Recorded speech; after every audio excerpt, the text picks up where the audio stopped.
I'd lost fire on this distributor. So I got up this morning and went back in the back barn. I got this old original equipment Chevrolet distributor. I tested it and it worked. I took this distributor, which was the one that was originally in this car, and I tested it and it doesn't work. The electronic ignition part here didn't work on it. So I came back over to this one because what I was going to do is pull this one out and stick that old Chevrolet one in there. And as I was pulling it out, the wire back here, it goes from the bottom of the distributor up to the part where the coil and the wires go, fell off. It just wasn't in there tight enough to be secure. So I put it back in there. I put a little bit of that greasy electronic stuff on it. And now I got so much fire that it's jumping off of the naked lugs and sparking on the firewall.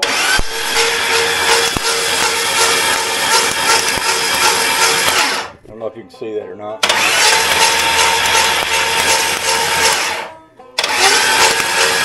Anyway, just safe to say I got plenty of fire. So what I did was I went ahead and checked my timing, and my timing mark is firing just slightly before top dead center, which is right about where I'm going to want it. So what I'm going to do now is put the carburetor on there and do whatever. You know, I'm not gonna hook up the water pump and all that. I just want to run it first in there. Hook up the carburetor, hook up the gas tank and stuff like that, throttle, and then I'm gonna crank it. And then once it runs, I'm gonna shut it off, and then we'll put the radiator in there and we'll hook up the transmission cooler lines and the radiator hoses and things of that nature. So that's where we're at. Now I am going to come back later.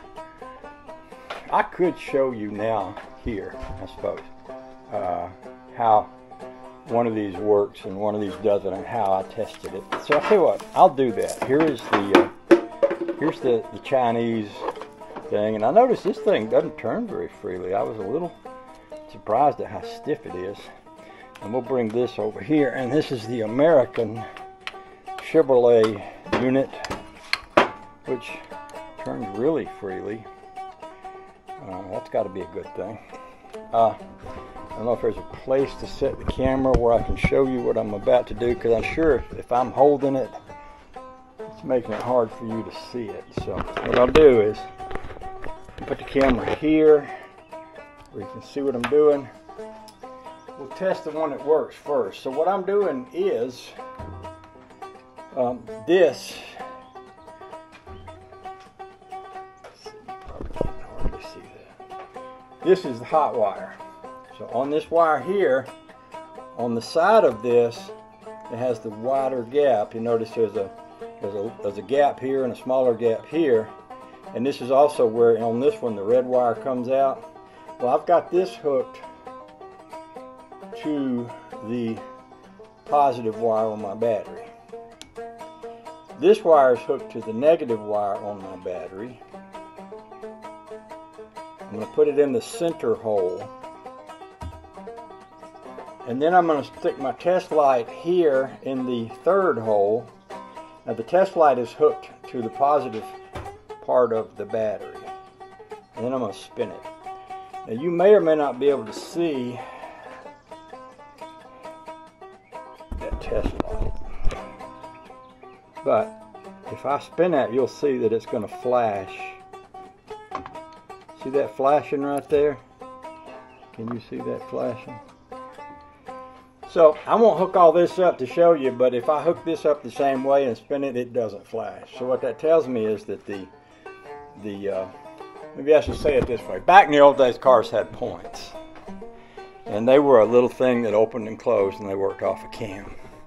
What would happen is when those points opened and closed, it would break the electronic connection, and then it would make it again, and then break it again, and make it again. And there was a cam in the distributor, so that thing went like this, up and down. And each time the rotor button, which would be the equivalent to this, although they looked a bit different back in the old days, the idea was that the break would happen just as it went under and touched the bottom of the coil where that went to the plug wire. So here's a coil, here's this little metal thing here, and you notice this goes up here and the spark plug would go there. I call this a coil. It's not a coil. This is a distributor cap. Actually, on these ones, this is a coil. Back in the old days, the coil was separate. Condenser. Coil, condenser. I get coil and condenser mixed up. This is probably the condenser, not the coil. I don't know what it is. But the bottom line is, what this electronic thing does is it takes the place of the points and it makes that little break. And in this one, it's making that break, and you can tell because when I put my test light with one side hooked with basically the ground side hooked to positive, stick it in there, that flashes. That shows me this one is working.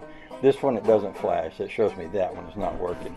Now this one is also a cheap Chinese distributor, and it may not work for long. So probably what I'll do is I'll take that old Chevy one there and maybe put a fresh rotor button on top of it, rotor cap, rotor button, and just throw it in the back of the car. Back in the old days, we used to ride around with a spare set of points in the back of the car. If you've ever messed with Volkswagens, you've had a lot of experience probably with the distributor on the Volkswagen. And there's all kind of interesting things you can do to set the timing, set the points and all kind of stuff on that, but we won't even get into that. But basically, this is working. So now I can put all the rest of the wires on it. I can put the carburetor on it. I can hook up the throttle, and then we'll just start it. Okay? Okay. Here's one more thing I might do. This coil here, this distributor cap with the original coil, was the one that was on that distributor. So this is a genuine Delco Remy distributor cap and coil. I might just put this right on that because the wires are literally all already on it, and each one is marked with the cylinder it goes to.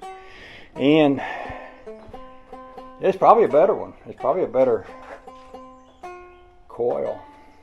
Well, I don't know. Do I really want to do that? Maybe I do. I don't know. I'm going to have to think on these things.